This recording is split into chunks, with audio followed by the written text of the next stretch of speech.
to His Way at Home.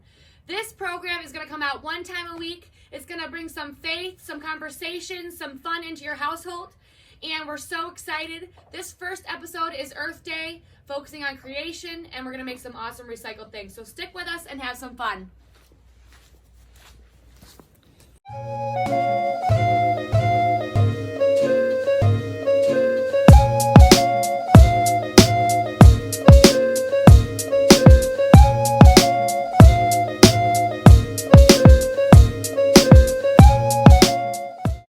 Happy Earth Day, everyone. Hi there. We are so excited. This is our very first video, and we just can't wait to share with you this program. Woohoo. Before we start, we need you to do one thing.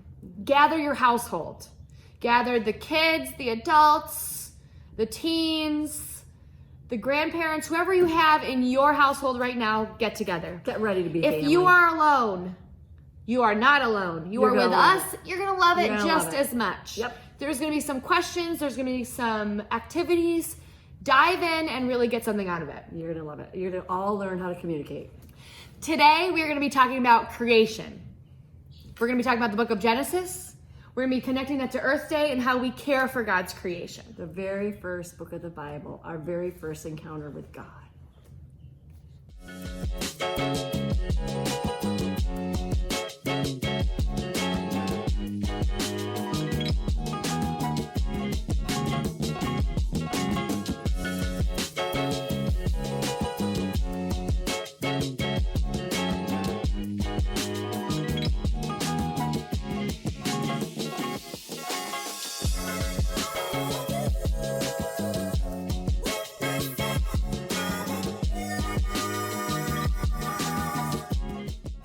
All right, so Gretch, would you rather a condo at the beach or a cabin in the woods?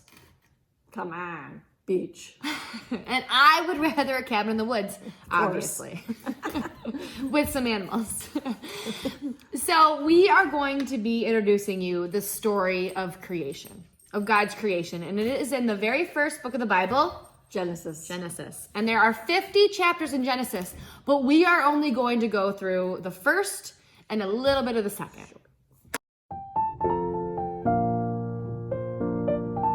Get ready Grab for your an Bible adventure. if you have a Bible near you. Pause now, go grab your Bible. If not, that's perfectly fine. Take your Bible out, look for the book of Genesis, and try to follow along with our story. I would read it to you, but Yeah, you can. I would really hope for a deep voice, slow, Relatable. monologue, dramatic With pictures. reading of Genesis. Oh, pictures would be nice. Yeah, Mountains, pictures would be great. water, Little visuals. Yeah, light, dark, right. the universe. Let's so do it. let's do that. Yeah. Sound Buckle good? in. Sound good? Let's do it.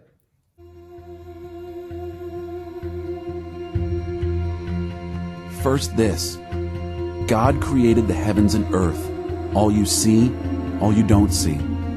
Earth was a soup of nothingness, a bottomless emptiness, an inky blackness. God's spirit brooded like a bird above the watery abyss. God spoke, light, and light appeared. God saw that light was good and separated light from dark. God named the light day. He named the dark night. It was evening. It was morning. Day one. God spoke, sky, in the middle of the waters, separate water from water. God made sky. He separated the water under sky from the water above sky. And there it was. He named sky the heavens. It was evening. It was morning. Day two. God spoke, separate water beneath heaven, gather into one place, land, appear. And there it was.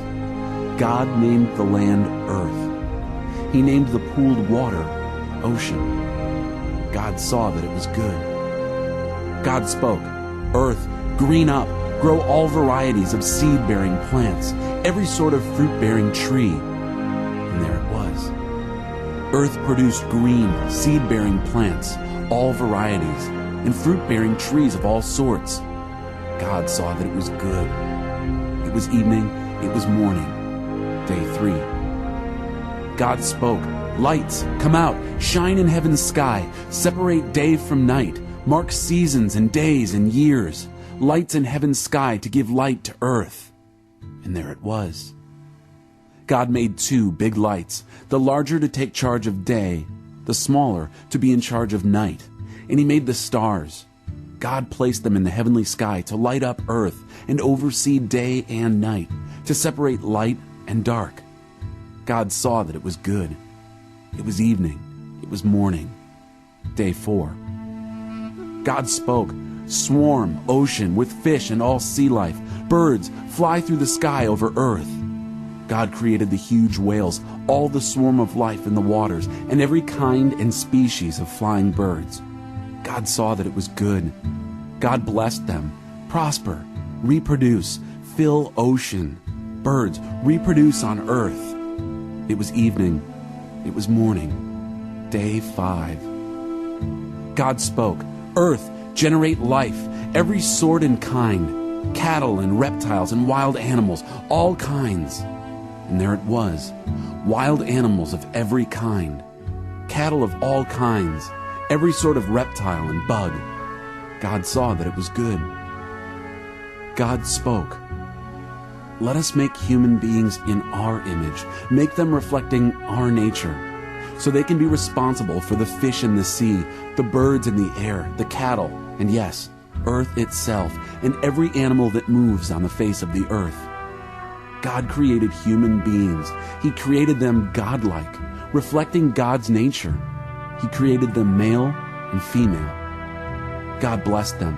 Prosper, reproduce, fill earth, take charge. Be responsible for fish in the sea and birds in the air, for every living thing that moves on the face of earth. Then God said, I've given you every sort of seed-bearing plant on earth and every kind of fruit-bearing tree, given them to you for food, to all animals and all birds, everything that moves and breathes. I give whatever grows out of the ground for food. And there it was. God looked over everything he had made. It was so good, so very good. It was evening. It was morning. Day 6. Heaven and earth were finished, down to the last detail. By the 7th day, God had finished his work. On the 7th day, he rested from all his work. God blessed the 7th day. He made it a holy day, because on that day, he rested from his work, all the creating God had done. This is the story of how it all started, of heaven and earth when they were created.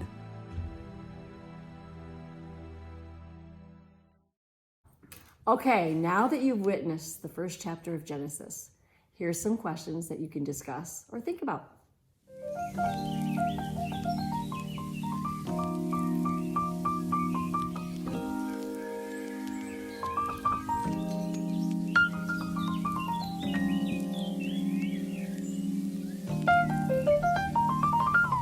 Here's our summary of the creation story. According to Tori.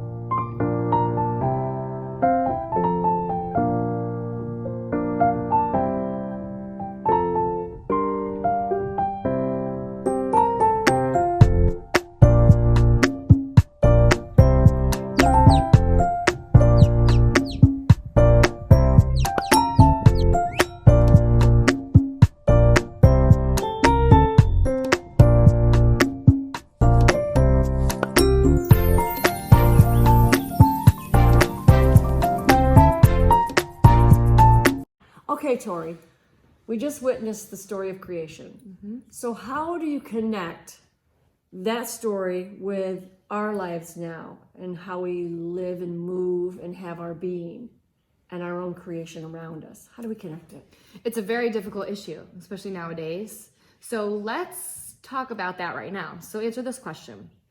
So in what ways do you care for God's creation today? Ooh, good question.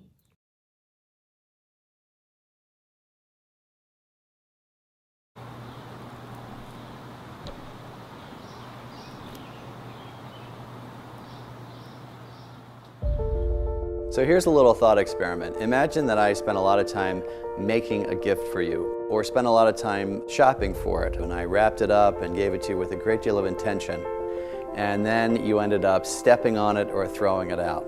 How do you think that would make me feel? Well, that's essentially the idea behind caring for creation. God has given us this beautiful and gracious gift, and it's up to us to care for it and to respect it and to reverence it for the gift that it is. When we care for the environment, we care for the bounty of the Lord.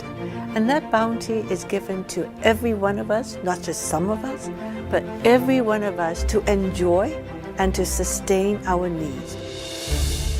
The support system of human life. That's what the environment turns out to be. It's what produces food, the air to breathe, the water or the rain to fall into water. Our life is so bound with creation that we're bound to respect it if it is also to serve us. Because creation is a gift from God, we're asked to steward it. The book of Genesis asks us to keep and till the natural world. And sadly, we've done a very good job tilling it, but not such a great job keeping it. When creation suffers, it hurts most the poorest of people. Poor people generally have to depend so much more on the water, on the climate, because that's how they make their livings. They are very vulnerable to climate change. Think about farmers. If there is a 2 or 3 degrees increase in temperature, then people cannot grow the same thing in the same area. So the care for creation translates directly into the care for our brothers and sisters. Laudato Si calls all of us to care for the natural world. Now the call and how we live it out depends on who we are. If we're a young person, it may mean something as simple as recycling or consuming less. If we're an adult, it may mean making decisions in our corporation and at our workplace that affect the environment in a more positive way, and especially making decisions that take into account the needs of the poor. Caring for creation, it calls for a certain kind of a unity or reciprocal relationship between man and his environment. We receive the earth as a garden. It would be very unfair if we pass on the earth as a wilderness.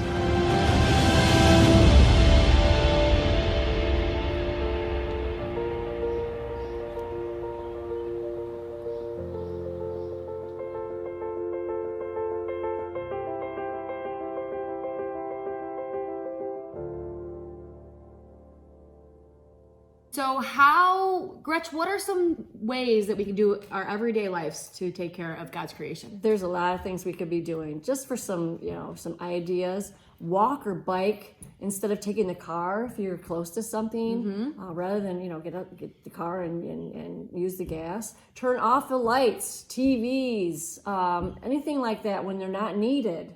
Can we do that right now? Yeah. So here's an action. Pause the video and go turn off something right now that does not need to be on. Oh, that's good. Come back. That's good.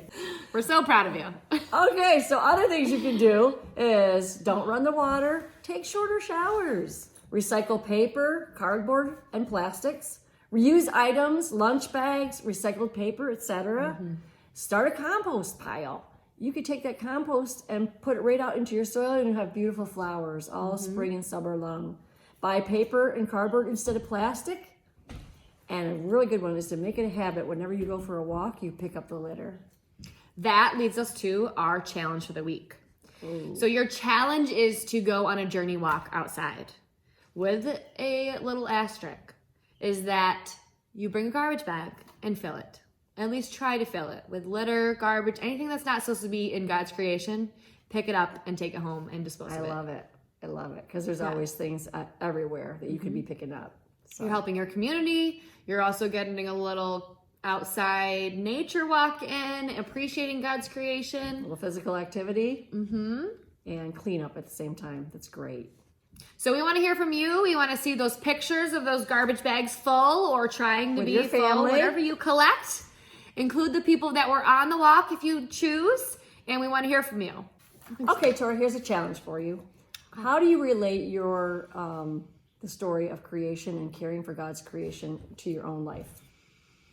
That's a great question. So I think that I I really appreciate God's creation because I love being outdoors and I love animals. I'm a big caretaker of animals. Yes, you are. That is my second life. And I always relate that back to just being grateful and really appreciating it. And the thing that sticks out to me is the seventh day of creation, and that's the day of rest. What a perfect time that we're in right now where we can sit back and relax and really figure out our priorities in life.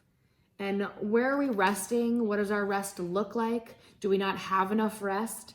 Are we resting in prayer, in trusting in God, in all the things that we could grow as people? That's awesome. That's a great What point. about you, Gretchen? Yeah. I'd have to say, pondering it, I think that my favorite day of creation is when the Lord spoke, "Let there be light," and everything was lit up. There was light shown on everything, and there's so much darkness and sin in our world, and so many bad things, and all we have to do is look to Him, because He is the light, Right. and He shines light on the darkness, and that's it in a nutshell for me. So going forward with our video, the end is going to be additional activities. Some fun, recycling. Tori's all about fun. I love crafting, so I'm gonna get you to do a little crafts. So please continue watching if you'd like to do some crafts. If not, below there is dinner dialogue questions. Now you can do those right now after the video, or you can wait and to do those at the dinner table. They're just some dive deeper faith questions, talking about creation, all of those things. And there's also dive deeper resources. So we included some kid videos, some different options, anything that we could find that might be useful to you if you want to dive deeper. We're throwing a lot at you. Yes. So we want to hear from you. Please send us pictures of your trash bags full and stick with us. We're so happy that you joined us. It's only going to get better from here. yeah, get ready for next week. So we will see you next Monday. Bye. Stay healthy and pray hard.